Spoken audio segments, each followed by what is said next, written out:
How close can you come to a predator without actually realizing it? It's something that we don't ever really think about because if we did, we might never leave our house. Tonight's stories are all about the predators among us, those that we meet on the street, and some might be closer than you think.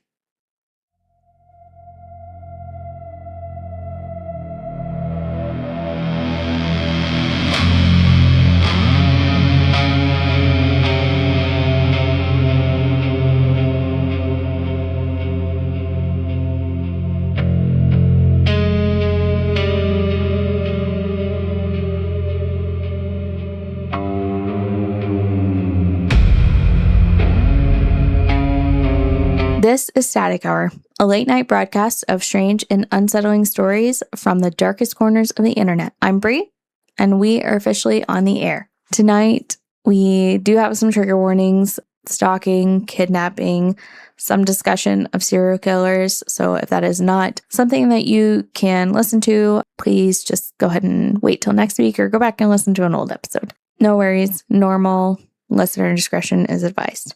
All right. This first story is from user CoolMom81. It's from the subreddit Creepy Encounters, and it's called I Dated a Murderer. Another trigger that I should have added is it looks like this person has some talks of domestic abuse. I don't know how much they actually get into it, but I just want to throw that one out there too. I had gotten out of an 8-year abusive relationship. I met someone on a popular online dating app. To be honest, I wasn't looking for anything serious. Just someone to go watch a movie or have a drink with every now and then. I had 2 boys and was happy and living a peaceful life on my own after going through hell. So I meet this guy who's just a couple of years older than me, and he had turned his life around. When he was younger, he used to be in gangs and drugs, and now he was into working out and staying really fit and doing family stuff.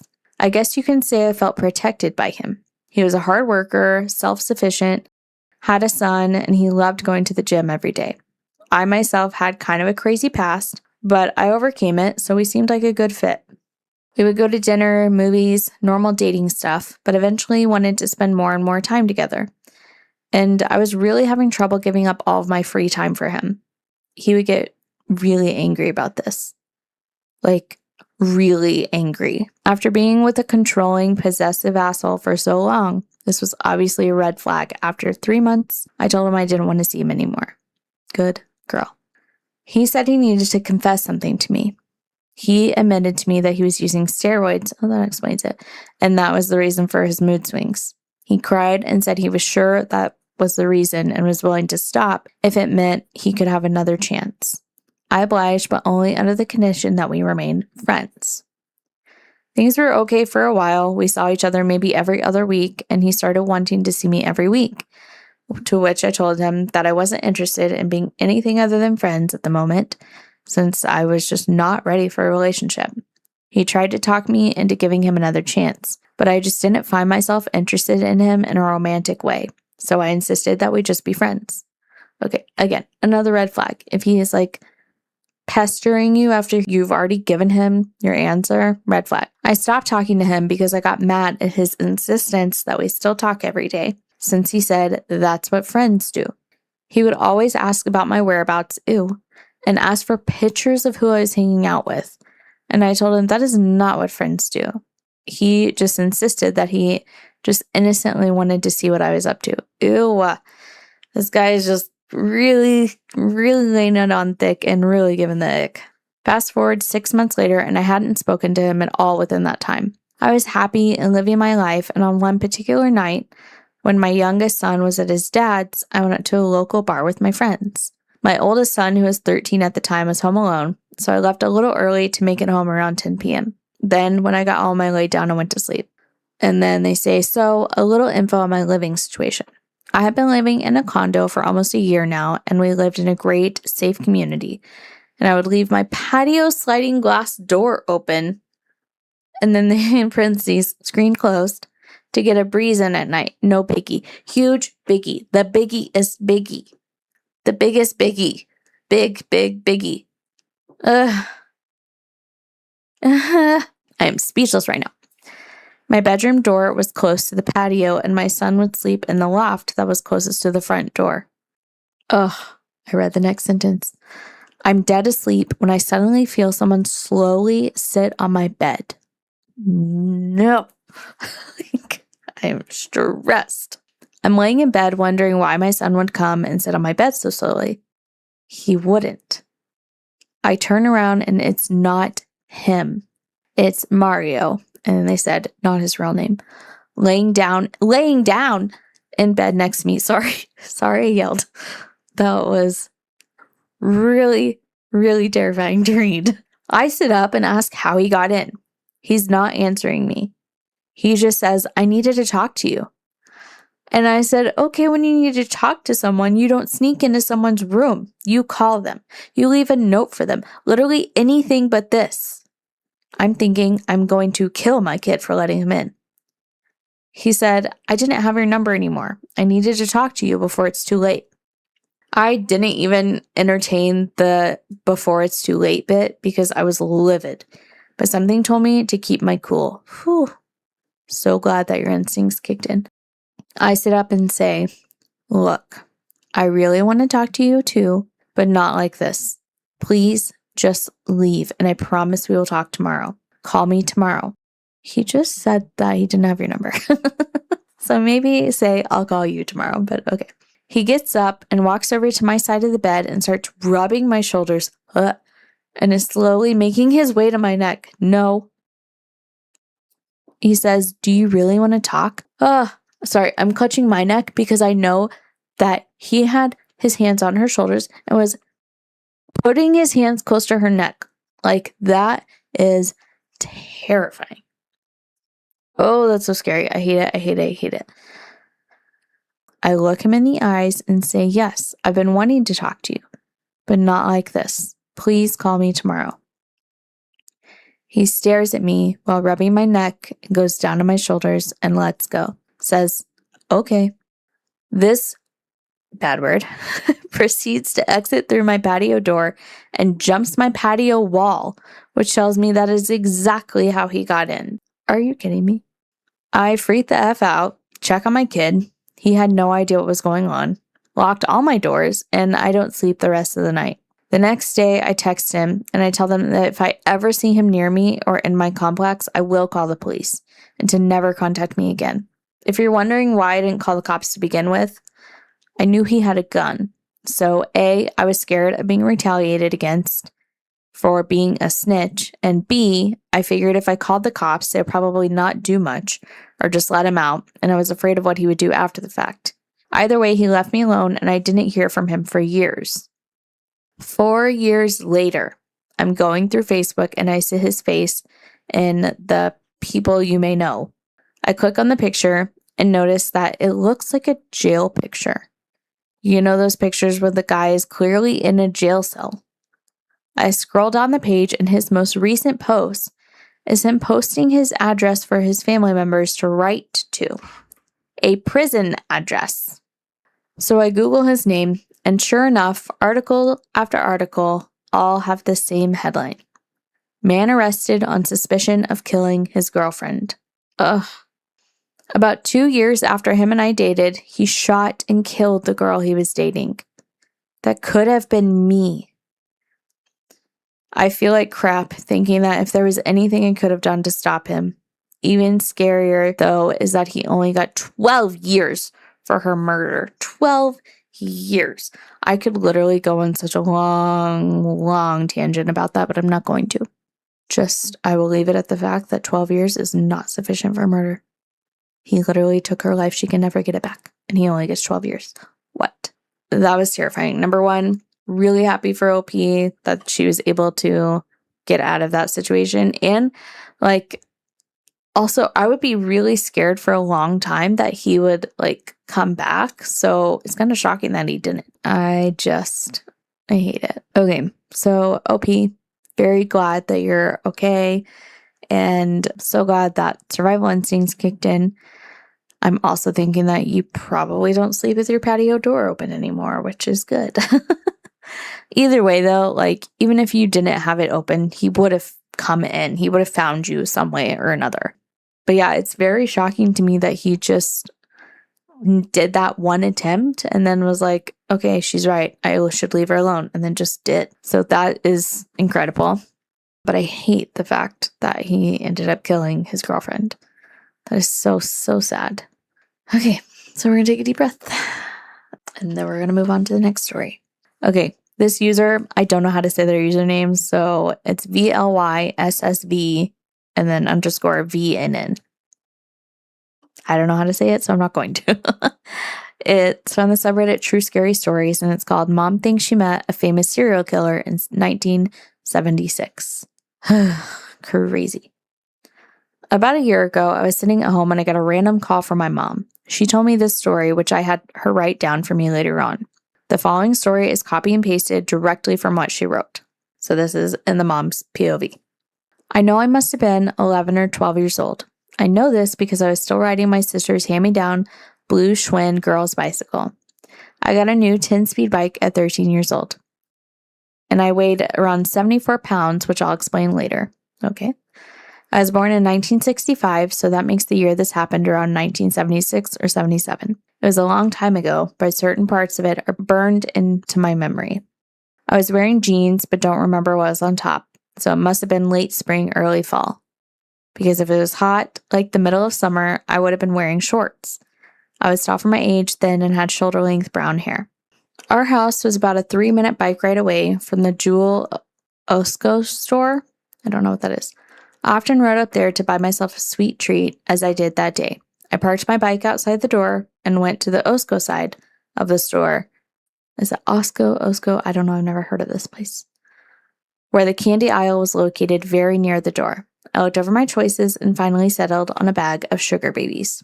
You know, I've never actually met someone who's had sugar babies. I see them, never try them.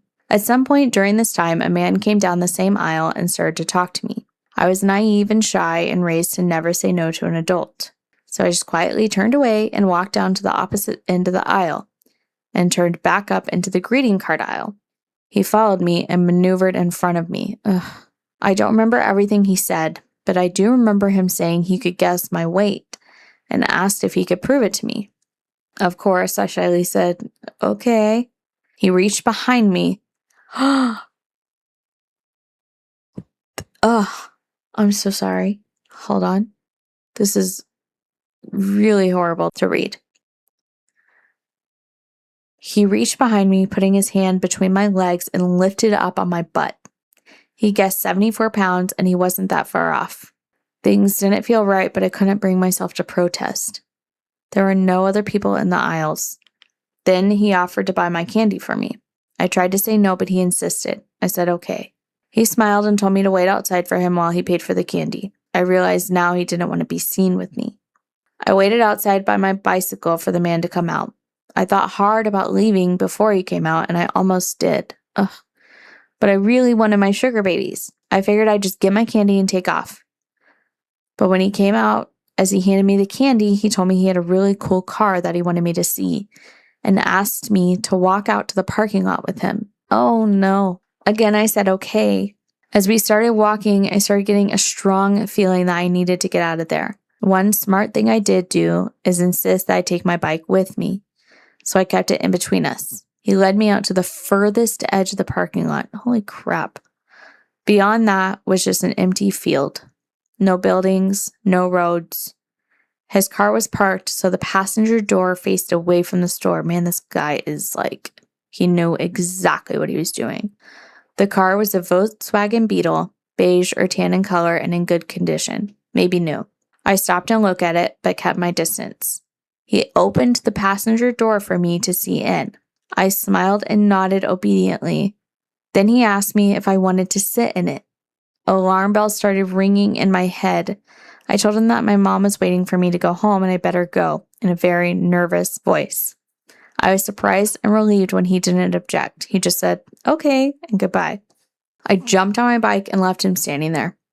I pedaled as fast as I could and I didn't look back. When I got home, I sat in the recliner in our living room and ate my candy, thinking about what happened. I didn't tell anyone. I guess I was afraid. Afraid that what I thought just happened didn't really happen. Afraid I would get in trouble for not handling it right. afraid of making my parents mad or scared or whatever. I didn't want the attention. So I didn't tell anyone, ever, until I was in my 40s. I finally told my mom, and I regret it because she cried.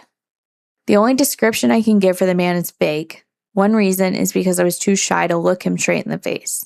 He was very average height, average weight, not really young, but not old, white skin, maybe brown hair, but not too dark. I don't remember what he was wearing.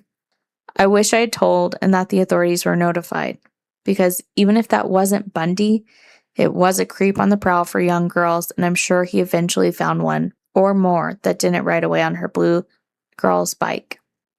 My mom called me and told me the story randomly about a year ago because she was watching a Dr. Phil episode about Ted Bundy. She was just casually watching it when they showed a picture of Bundy's tan Volkswagen Beetle, and her heart sank because she recognized it. That was the first time she made the connection that the creepy man from the store may have been Ted Bundy. I was wondering if it was him. I didn't say where she lived, but it totally sounded like it. I've done some research trying to figure out if he could have been in Illinois, around that time, but it's been hard without more details. If any internet sleuths do more digging and find anything interesting, please share. That story is so terrifying. This story was written 7 months ago, so I'm going to go and see if anyone thought of that. One comment says, I think I was in a similar situation as your mom. Same age, only a few years later. I was walking my bike down the sidewalk between our elementary school and our junior high school. A guy was in a large-ish 2-door sedan, like a Cutlass. The driver's side was away from me, and he had the passenger side window down. He called me over saying he was lost and needed directions. He wore dark sunglasses and a big map opened across his lap and into the passenger seat. He wanted me to, I can't remember if it was to lean into the window so that I could point to the map or to get in the car, but suddenly alarm bells were going off in my head. I pulled back and told him I couldn't help him. He thanked me and said, that's all right. He started his engine, and by then I'd hopped on my bike and pedaled up to the stoplight as fast as I could. I think he pulled his car partially around the semicircle drive in front of the elementary school, but not all the way to the exit. I never saw him again, and I never told my parents because I thought I'd get in trouble for talking to a stranger. Ugh. It wasn't until decades later that I started watching all those murder mystery shows and listening to podcasts that I remembered this and realized how I might have been about to get kidnapped. That one was in Houston. I mean, there's just so many scary things that happen, especially in the 70s. Yes, Bundy is the, most prolific one that immediately comes to everyone's mind, but he was not the only one at this time. I'm not good with remembering names or remembering locations of where everyone was, so I can't just be like, oh, that sounds like this guy. But who knows? Either way, it was messed up. He was messed up. And he was going to do something to her. And I'm so, so thankful that he did not and that she was able to finally figure out how to get out of the situation. But, and that's so sad when you just kind of have that almost like survivor's guilt, honestly, of, her mom just carrying around this guilt. She should have said something, but she couldn't, and she never has. Obviously, it's not her fault. If something did happen to someone after that, she knows that. But in her mind, I know she's probably thinking, could I have done something different? Could I have saved someone else? No, you were a 10-year-old. But it's just, it's so, so traumatic. But really, really good story. And I just, love that her mom just called her up and told her about it. And then wrote it all down for her. That's awesome. This next story is from the user who uses lemon pepper. Me, it's delicious. Subreddit Creepy Encounters, and it's called My Husband and I Think We Dodged a Serial Killer. Oh, goodness, okay. I'm ready. I can handle it.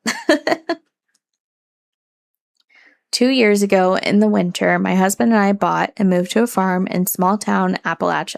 We decided to go down to our local Tractor Supply to buy a propane tank.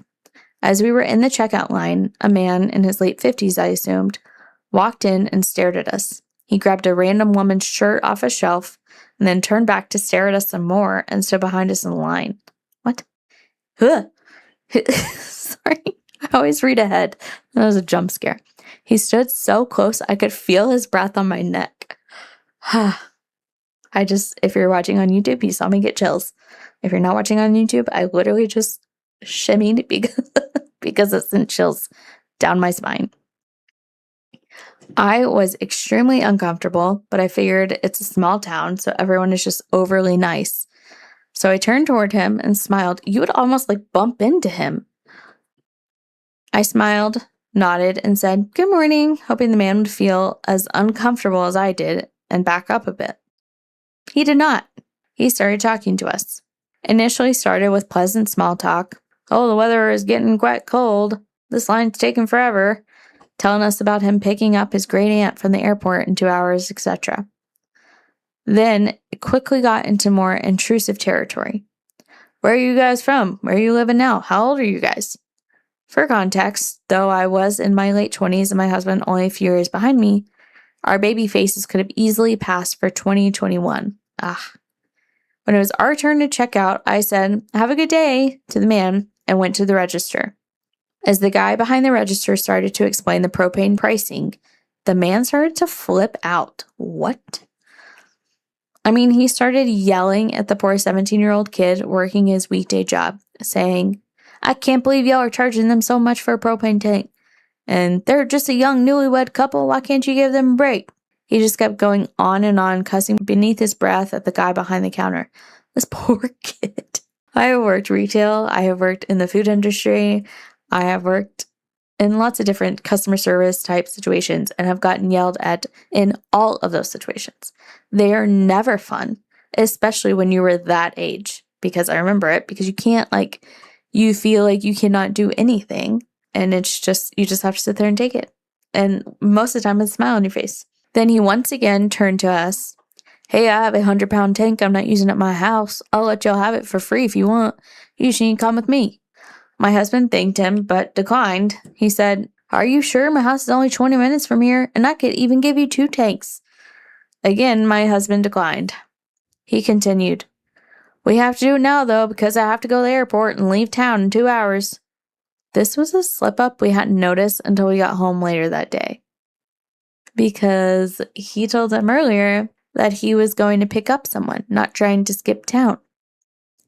At this point, I said, "No, thank you," in a bit more assertive tone. Getting what I assumed was annoyed, he dropped his items and stormed out. He just left. What? As we went outside to go get our tank filled up, the man pulled up into a parking spot next to the fill-up area in his pickup truck. Ugh, this guy. He got out and went back at it. "You should really think about getting a second tank. It'll save you a trip and that would last you longer," he continued. "If you don't want to go, both of you go. Only one of you can. Y'all can just come and ride with me, and the other one can just meet me at my place." I replied with, "No, thank you. We're good." Then he said, "Come on, it's a small town. It's safe. I would never hurt such a lovely young couple." Ugh. At this point, the outdoor employee came out of the propane area and told him to get out and to stop bothering us. So he got into his truck that did not have a license plate and drove off. The other day, while filling up our tank, the guy helping us asked us about that day and if we ever saw the guy again. Apparently, he comes by in the winters when it's quiet and only talks to young couples. Major creepy vibes. Okay, this guy, I just told you, I'm so bad with names. I have read a story about a guy. He is a serial killer. And he literally was, I don't remember where he lived, but it was out in the middle of nowhere. He had land. And I'm pretty sure he buried his victims near his propane tank or under his propane tanks or something. And it was, I want to say it was young couples. And I could be making all this up, but I don't think I am. Oh man, I've got to figure out if I can figure out who that is. I'm looking through the comments to see if anyone has said anything. There is another creepy story in the comments. So I will read that and then continue to look, because this one is like, I know I have heard of this guy. Like, I have heard his story before. Okay, so someone said, reminds me of a time I was at an antique store with my sister. I had an item that I was about to buy, a small flower lamp. Some old guy comes out of nowhere and starts talking to me. Something like, that's a lovely lamp. You know, I have two more just like those in my basement. I'll give you both for $5 each if you come with me. Obviously, I refused. He seemed really offended or upset, but I can't imagine any sane or non-creepy person that would give that kind of response for a request to go into some strange man's basement. What? He couldn't have even been like, oh yeah, I have some of those at my house. You want to come get them? He literally was like, hey, go down to my basement. I've got some down there. Like, what? That's wild. That is crazy. And they said, when I said no, he kept insisting for a little bit, and then he eventually did leave her alone. But he was also very mad. Like, why are old men being creepy and then getting mad at people? Okay, so someone said there's an episode of Small Town Murder in the Small Town Murder podcast that sounds a lot like this. I don't know if that's why I heard it or not. Someone else said there's even a show on Discovery Plus about this exact thing. It's called Murder in the Heartland. I've had a few extremely sweet people just give off a vibe that makes the hair on the back of my neck stand up. So if you want more Small Town Murders and the Discovery Plus, what was it called? Murder in the Heartland. This person said, the book, The Gift of Fear, mentions a few major red flags that you definitely picked up on. 1, refusing to take no for an answer. We say that all the time here. Red flag. Number 2, giving way too many unsolicited and unnecessary details in his story, and then just getting them confused and like telling totally different details. And then 3, making unsolicited promises. Quote unquote, I won't hurt you. That one in particular is usually a huge sign that they do in fact mean to hurt you. And I was just trying to see if anyone said that guy that I was thinking of. And this was about a year ago. Someone asked them, have you seen him again? And they said, I haven't this past season. Someone said he sounds creepy, but his little airport slip up was the first major red flag. Yep. Saying first that he had to pick up his great aunt from the airport in 2 hours, but then later saying he has to take a flight in 2 hours. No, he literally was like, get out of town. The fact that he wanted you to both ride with him instead of taking your own vehicle and no license plate. Wow. Yeah, you both dodged a bullet there. Okay. So if I can ever figure out which crime I'm thinking of or like which case I'm thinking of, I will totally bring it up in another episode, because like I said, this one really stuck out to me as sounding so similar to one that I've heard before. But we are going to move on.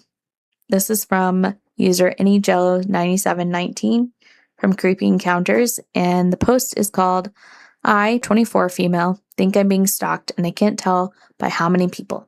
I hate it already. All right.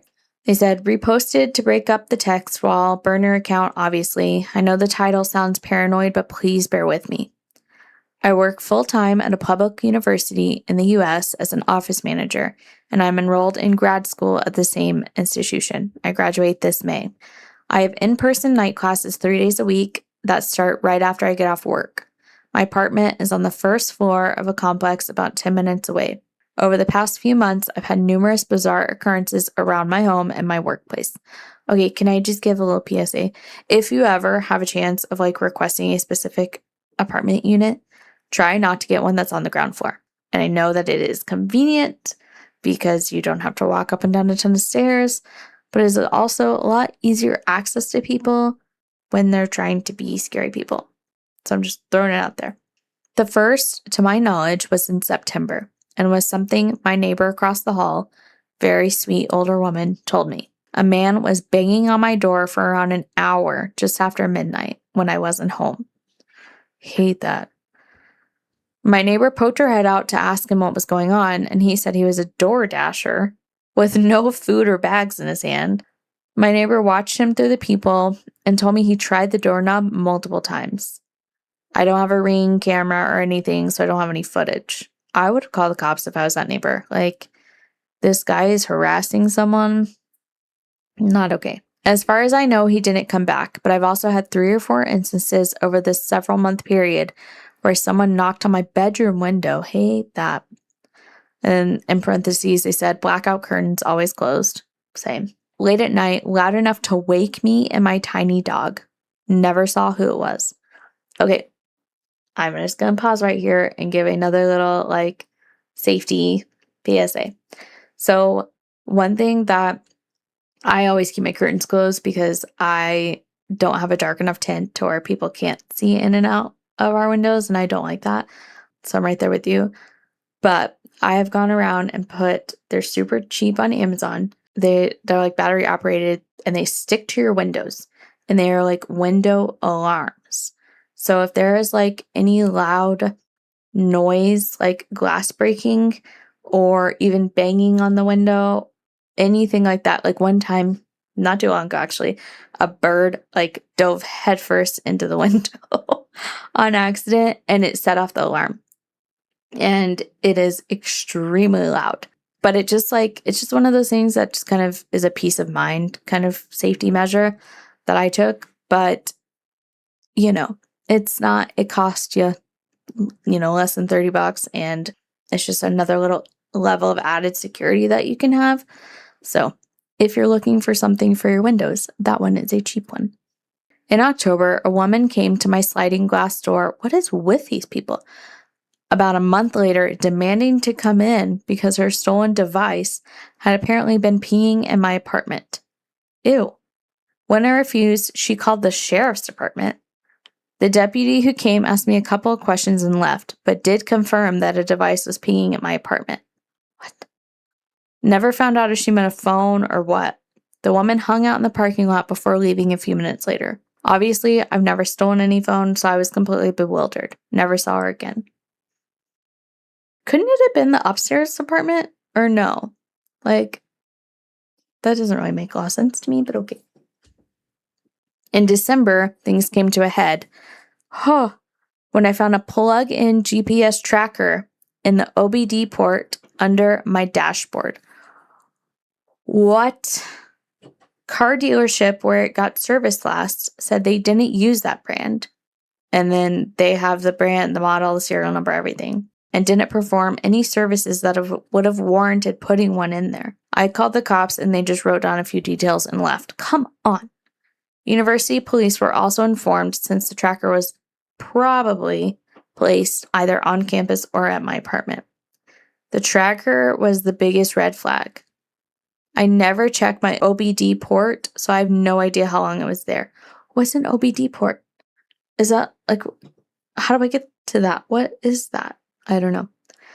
I told my unit director and he offered to subtly remove mentions of me around the office and on the website, which I accepted. I am, however, posted up at the office front desk for 80% of my day. Ugh.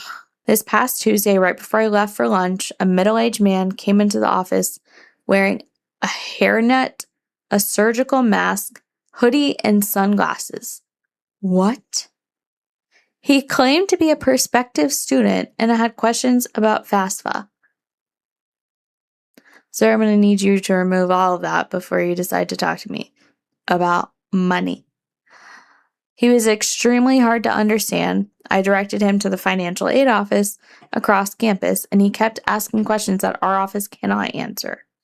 I thought, sure, fine, maybe harmless and just not all there mentally. I don't know, man. He walks over to our coffee machine, which is not for communal use, by the way, but I didn't want to be rude, and just starts making coffee. What? He's still there when I leave, and one of my staff watches the desk while I'm out. When I return from lunch, he's gone, but walks in after me a few minutes later and just sits in the lobby on his phone before getting up to leave almost immediately. This is insane. I was off work Wednesday and Thursday, so I came in Friday. I felt like giving my mostly undergrad staff a break. No. So I gave them permission to head home early and inadvertently leaving me alone in the office. I'm so scared. The man came back wearing the exact same clothes, mask, hairnet, sunglasses within 5 minutes of the office clearing out. What is happening? Call campus security right now. Right now. Our office is technically open to the public, but it isn't really public facing. And he had no reason being there, especially during that day. Also, I live in near several colleges. I've never once just gone onto the campus for any random reason. That's not normal. He came in, barely acknowledged me, and said he was going to bring back bottled water for our coffee machine. Give this guy a coffee machine. Huh? He left again. I'm very creeped out by this, so I messaged my director working remotely, and he got an IT guy from the adjacent building to come over with his laptop to keep me company. Thank goodness. I explained the situation. He said he'd stay with me till close. He settles in my director's office just around the corner, but it still looked like I was alone. Smart. The man does come back without water and leans against the desk, trying to start a conversation with me. IT guy comes around the corner and stands between me and him. Let's go. And he quickly changes the subject and asks about financial aid again, for the fourth time in as many days, before being directed away and leaving immediately. I'm strongly considering informing campus police about this. Yes, please do. Like I said, they already know about the tracker. I've had problems in the past during my undergrad years at a different institution with men and a woman being creepy toward me, but nothing to this level. I have no idea what to do. I can't tell what's isolated and what's connected. My family lives an hour away and has been no help at all. I have a sinking feeling that things are going to escalate. Any advice on what I should do or change at home, work, or elsewhere is appreciated. I'm open to further questions. I did write down one comment that kind of encompassed most of the comments that I had read previously. It says, trust your gut, OP. You have gotten great advice from so many different people on here about how to protect yourself. But on top of that, trust yourself. Your subconscious mind picks up on a myriad of things that the conscious mind can dismiss or disregard. And as women, many times we think we are overthinking something or overreacting. Women actually downplay things many times instead of escalating because they have been conditioned to not make waves and to not believe their own feelings about things that are happening. Preach, preach. You need to make sure that you do all that you can to keep yourself safe. Take all of these tips and suggestions, put them into practice, and keep yourself safe. You are definitely having weird things happening, and I would beg you to please don't doubt yourself. Trust that you are right, there is something going on, even if you don't know what it is, and take care of yourself. And they said these are great suggestions. I would only add, start writing everything down. Every weird thing, weird person, everything that is happening. Keep it in a spiral and always remember to log the date and time that it happens. So if heaven forbid something escalates, you can show it to law enforcement as proof of all that is going on and that it has gotten worse. So smart. Put as much detail as possible in the log so you have a huge amount of information ready to help you. Make sure you have descriptions of anyone, even small details can be great. And then they said if there's a car following you or anything like that, write everything down. I believe you. I know this is really scary, but you can and should let as many people as possible know what is going on. Boss, friends, neighbors, etc. so they can help you keep you safe. Stay aware of your surroundings always, and please do start with the log. I'm speaking from personal experience that logging things can make a world of difference. This one is so sad and so scary. I just just in that situation, you are questioning yourself, like they said. You think that you're going crazy or you think you're over exaggerating. And it's just so hard to trust your gut sometimes. But man, you just got to. And I really hope there's a lot of comments on here. Ooh, someone said, the guy that he's coming in and the way that he's dressed sounds like he's trying really hard to not leave DNA somewhere. That's all super weird, and I'd be bothered by just that. When you add all these things up that you described, I feel like something is definitely going on. And I didn't think the DNA thing at all, but that is so true. But I would have called the cops just by his weird appearance. Be like, hey, campus security, can you just swing by just to see this guy? Like, that is a weird, weird thing. She did say there are hallway cameras that should be able to capture him. Hopefully she lets them know. Posting an update on everything soon. Okay, so let's see if we got an update here. Update. I shouldn't be so excited, but I am excited because there's never updates on things. Hey everyone, I'm alive and well, but not exactly relieved. I got a lot of great advice on my first post and want to let you all know what has happened and what I've done. It's been a lot. The two incidences that I and most everyone else were concerned about were the tracker and the office visitor. First off, the owner of the tracker in my car has been identified and is totally harmless. What? I called Land, Air, and Sea, which is the device's brand, and they told me that it in fact was the car dealership's device that somehow kept getting unplugged and plugged back in. I guess they assumed it was mine every time it was serviced. Weird. When I initially called them in December, the dealership swore up and down it wasn't theirs, so I'm really irritated that they were so adamant in their denial. The Land, Air, and Sea rep that I spoke to was very understanding as to why this would be concerning, and even said he was surprised the police didn't subpoena the company when I reported it. Regardless, that at least crossed the tracker off of my list. As for the office visitor, it's unfortunately an ongoing concern that has escalated. Oh, I hate that. I called campus police last Monday, and they explained that my director had reported the guy to them already the day before I made my first post. Good. Police didn't tell me much aside from the fact that his behavior seemed extremely unusual and that he disappeared once officers arrived to the building. They gave me the usual spiel about how I should call for an escort if I feel unsafe. I had to get the rest from my director and one of my staff. Apparently, this guy had not only been hanging out around the building, but has been lingering for a long time on the bench just outside my office. I can't see it from where I'm sitting, and he's been there at various points throughout the week, including when I was there. I also cleaned out that coffee machine thoroughly and put it in the back room. It doesn't really look like he messed with it. He came back Friday at almost exactly the same time as the previous week.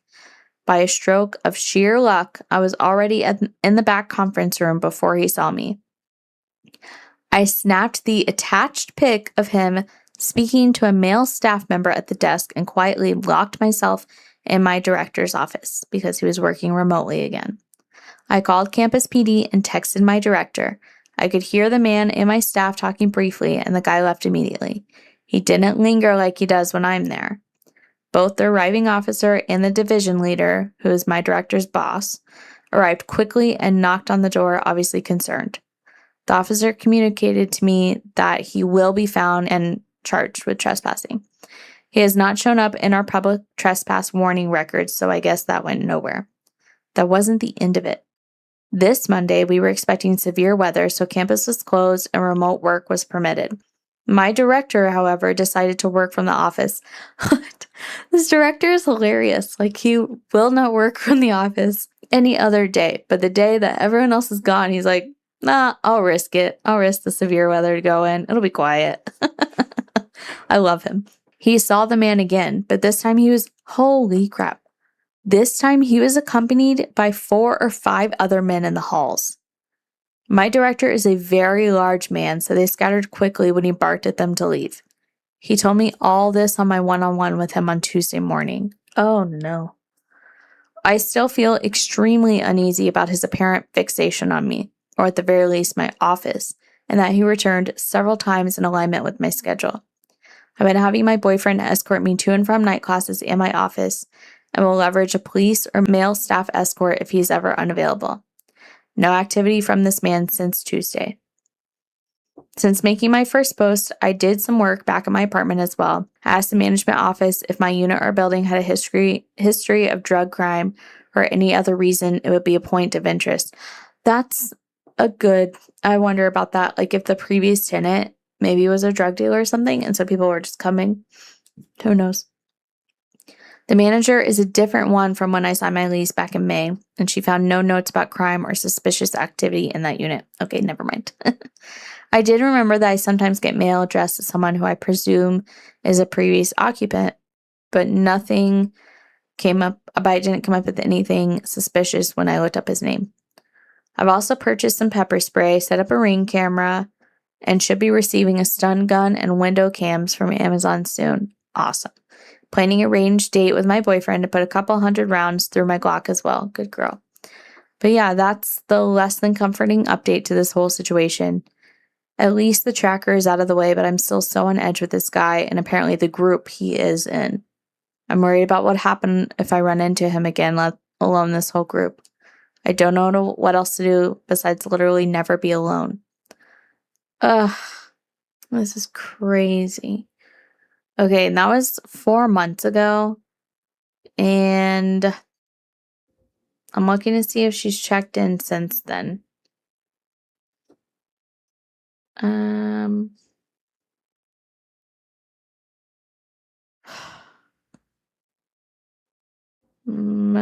It doesn't look like she said anything since 4 months ago. Call Me Chris actually read this on her podcast, apparently. So a lot of people came from there. And that was like probably 6 months ago that she read it on her podcast. By the way, go listen to Call Me Chris. She's great. That makes me so nervous. So nervous. Okay. Well, we're going to keep up with that one because this one really freaks me out. And I hate that it's like so recent that stuff could still be happening.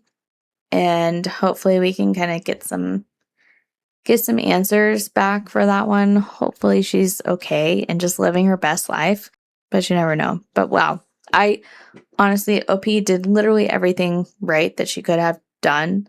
And, you know, I just hope that the people around her are taking it seriously now and are going to do whatever they can to help her out because it's so scary. And like I said at the beginning of this episode, you literally have no idea who or what someone's thinking about or what they're wanting to do, or you just never know what's going on in someone's head. Okay, so I had, let's see, 1, 2, 3. I had 3 more stories for tonight, but I think we're actually just going to save those for a different episode because I've already gotten a little over on this one. So, Creepy People Part 2 coming soon. I mean, I feel like every story has a creepy person, so.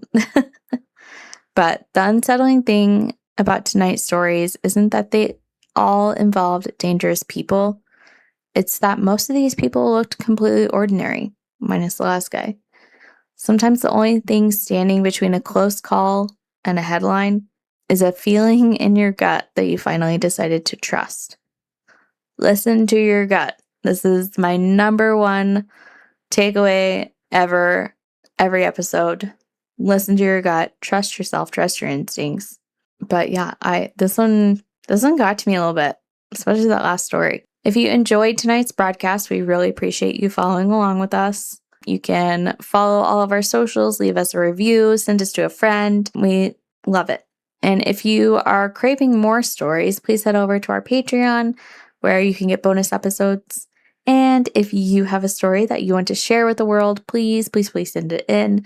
You can send it to any of our social media stuff, whatever, YouTube, I don't care.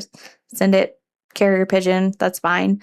Or you can email it to us at statichourpodcast@gmail.com. I am Bree, and you have been listening to the Static Hour. We are going off the air.